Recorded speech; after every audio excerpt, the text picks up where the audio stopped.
মসজিদের দেশ বাংলাদেশ। এখানে বহু বড় ছোট দৃষ্টিনন্দন মসজিদ রয়েছে। এদের মধ্যে দেশের সবচেয়ে ছোট মসজিদ হিসেবে আলোচনায় এসেছে গাইবান্ধার একটি প্রাচীন স্থাপনা। মাত্র 9 ফুট দৈর্ঘ্য আর 7 ফুট প্রস্থের এই মসজিদটি এখন কৌতূহলের কেন্দ্রবিন্দু। মসজিদটি দেখতে প্রতিদিনই দূর দূরান্ত থেকে মানুষ ছুটে আসছেন এখানে। গাইবান্ধা জেলা শহর থেকে প্রায় 20 কিলোমিটার দূরে পলাশবাড়ি উপজেলার নুনিয়াগাড়ি এলাকায় দাঁড়িয়ে আছে একটি ব্যতিক্রমী ছোট্ট মসজিদ। মাত্র 9 ফুট দৈর্ঘ্য আর 7 ফুট প্রস্থের এই মসজিদটিকে ঘিরে তৈরি হয়েছে বিস্ময় আর কৌতূহল।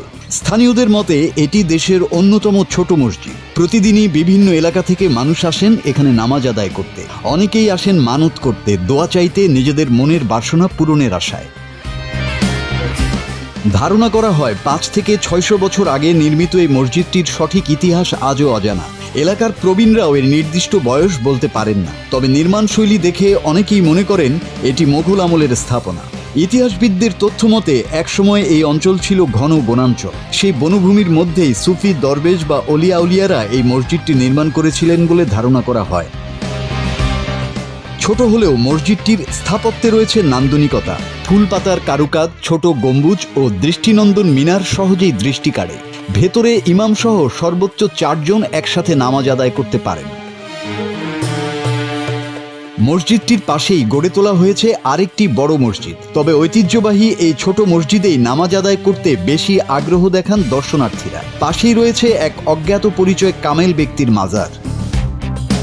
ছোট এই মসজিদটিকে ঘিরে স্থানীয়দের রয়েছে গভীর আবেগ আর বিশ্বাস। ইতিহাস আর ধর্মীয় অনুভূতির মিশেলে এটি এখন এক অনন্য নিদর্শন। সংরক্ষণ ও যথাযথ গবেষণার মাধ্যমে এর প্রকৃত ইতিহাস তুলে ধরার দাবি জানিয়েছেন স্থানীয়রা। আমার বাবাকে জিজ্ঞেস করছিলাম যে মসজিদের এই ছোট মসজিদের ইতিহাসটাকে আপনি জানেন কিনা। তারপর বলছে আমি জানবো কেমনে। আমার দাদাকে জিজ্ঞেস করেছিলাম, উনিও বলতে পারে না এটা কখন হয়েছে আসলে। পরে ইতিহাসবিদগণ বিভিন্নভাবে এটাকে যাচাই বাছাই করে দেখা যায় যে প্রায় 500 বছর আগের মসজিদ এটা। আমি তাহাজ্জুদ পড়ার জন্য আসছি, এখানে এসে দেখি প্রচুর মুসল্লি অত রাতে।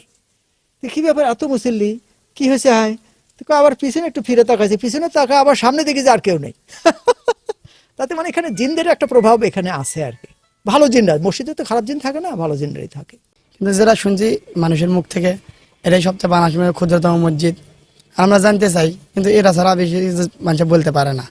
খালি জানে যেটা সবচেয়ে বাংলাদেশের ছোট মসজিদ।